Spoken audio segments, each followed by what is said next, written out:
Speaking of Mason Rudolph, did you hear that the Washington Commanders called all 31 other football teams last year looking for a quarterback? All 31 of them. And that means the Steelers were on the phone and you couldn't get a deal done for any of them with the Commanders. So I feel like they don't really know how to trade. Like they would. No. Yeah, but it doesn't matter. What are you asking? Like, if they were like, hey, we'll give you a 6th round pick for Mason Rudolph, you're like, yep, sounds good, man. We can make that happen. Like, what are you waiting for? If it was a 5th rounder, you now don't have to trade twice to make that move for Nick Herbig, like what?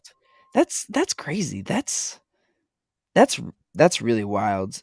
Yes. I mean, I have to, yeah, that does not make any sense. No, unless they wouldn't take him. Unless they were like, not Mason. We don't want Mason. We'll take Kenny or Mitch. Not Mason. Yeah, did they think either of those guys would be available? Like they have to have been calling for.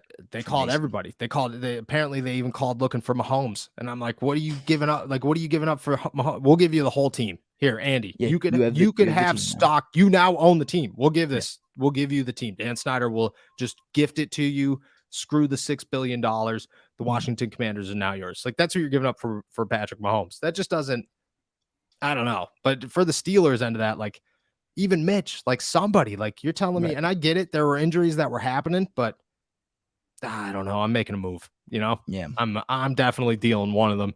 And I'm sure that when Mason heard that, he was not happy about it. He couldn't have been sitting there going, are you kidding me? Right. You had an offer in place. You didn't make any, you didn't do it. You just let me sit on the bench and bitch about it all year. Right. They're just torturing him. Like it was awful. Got to feel bad for him. And he'd have a spot. He'd have an opportunity to show himself. Now he's waiting and maybe he'll get a job. Maybe he won't.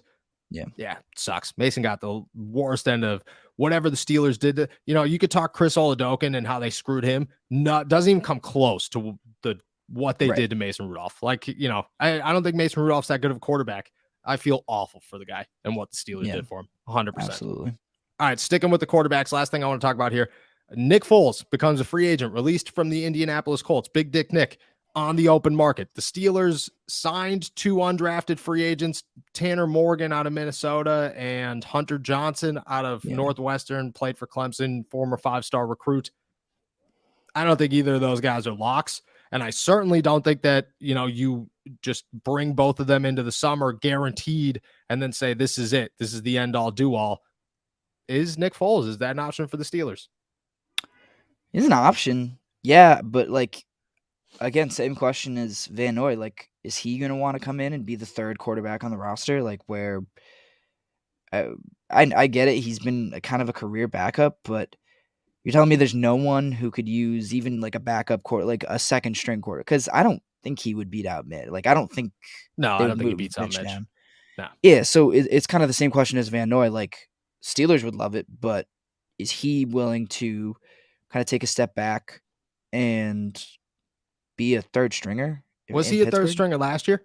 What was because it was Matt Ryan, Ellinger, and Nick Foles sat behind Sam Ellinger.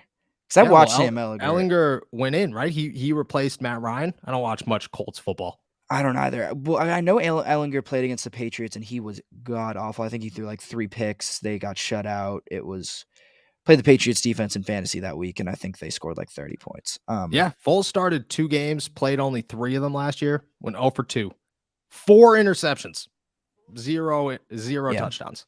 Maybe Nick Foles isn't that, maybe Big Nick is less big dick these days. He made a deal with the devil to win that Super Bowl, and worth it though. 100% worth it. Like if you're in the NFL, if you're like, no, I'm going to try to last this one out. Like, no, he's made 87. I saw the numbers, like $87 million or something in his career. Won a Super Bowl, has one of the greatest nicknames of all time, a play called after him, and he will forever go down as, Eli Manning is the GOAT slayer. But what Nick Foles did to Tom Brady and the Patriots in that Super Bowl, I mean, he never has to buy a drink in Philadelphia ever again. Ever again for the rest of the time. Like, that's worth the deal. Worth it. If I'm, the devil came to me with that one, I'd be like, all right, give me a couple of minutes. Let me think about it. Let me drink my coffee, have a minute. But I look at Foles as definitely an option. I don't know. Like, I was more sold on the younger quarterbacks and the bring these guys in during the draft before I saw who it was. Tanner Morgan does not impress me. I was not impressed with him in college. And, I actually saw a couple of his games. I don't know how I ran across Big Ten Minnesota football, but I did. Wasn't overly impressed with him. And then Hunter Johnson just never really worked out. Like, you end up in Northwestern, that doesn't impress anybody, doesn't move the needle at all. You couldn't beat out anybody in Clemson. I don't know. Like, I'm not, if it was a Clayton Tune, if it was a Jerron Holland, a Stenson Bennett, I'm like, yo, these guys this is it. This is cool. Feel good about these guys. Undrafted guys, less impressed. Look at them as just maybe. I mean, I'm a little higher on Morgan, I think, than you. I don't think Johnson is. I don't really see him. Yeah, he's from Northwestern. Northwestern doesn't even play football. Yeah, Northwestern did not win a game on American soil last year. They had one win, and they won in Ireland. That's what I'm saying. Like, he's not. He's no, not. Yeah, and you look at the names that he couldn't beat out at Northwestern. Like, that's a little damning to me, especially for a guy who was so talented. I'm a little higher on Morgan. I'm much more comfortable bringing using him as your third quarterback. Be cheaper than Foles.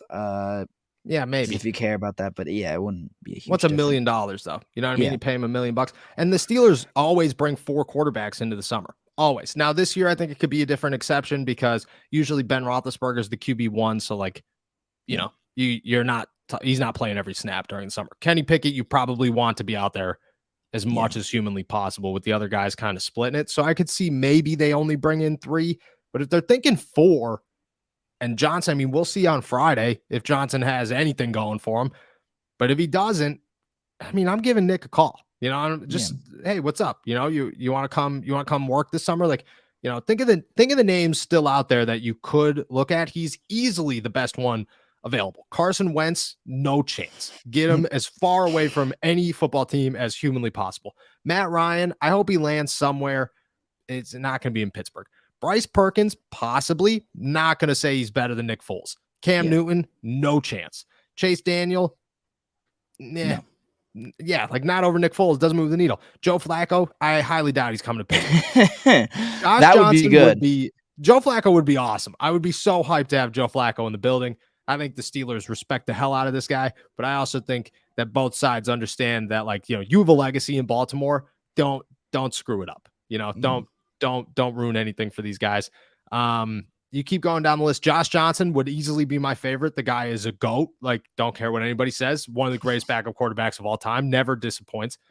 But again, I don't think that he's over Nick Foles. And then Josh Rosen, no chance at all. And then your only other option there is Mason Rudolph, unless you're going after Teddy Bridgewater. But that's not happening either. Like, I just think Nick Foles is like, late addition to the group here. Not really a bunch of backup quarterback spots open. Give him a call. Say, hey, what's $1 million? Come work out and try to be our third string quarterback. If the Steelers wouldn't trade Mason Rudolph to the Commanders last year in the middle of the season when they obviously didn't need him, you don't want Nick Foles around? Like, if you're that nervous about injuries or whatever, you're telling me that you're okay with Tanner Morgan coming in here, Yeah. Doesn't make any sense. And at the very least, I feel like they could hold on to Nick Foles and trade him for something, like some quarterback's going to get hurt. Yeah, that's another thing. Is him and Mitch Trubisky by week 8, somebody goes down somewhere. Yeah. San Francisco loses quarterbacks like they lose wallets, car keys, quarterbacks, the same thing out there. Yeah. By the middle of the season, they could be calling for Mitch and for Nick Foles. Yeah. And Mitch is, as much as you want to say like Mitch is a trade target to a lot of these teams, he's not because of his price tag. Like, that's a huge chunk of change to take on at any point during the season. If Nick Foles is here for $1 million, somebody's going to call and say, hey, look, we need a quarterback. Are you willing to give up Nick? Yes. Yeah. Yes, I am. Nobody's calling for Tanner Morgan. They're just not. Like, it's just not part of the deal. So I'm going to say maybe. Do I think it happens soon? No, I think Friday, Saturday, and I guess Sunday would be the retreat for the rookies, but Friday and Saturday would kind of determine a lot of that for me. But I'm not walking into rookie minicamp looking to be impressed with the quarterbacks whatsoever. Like, just not on my agenda.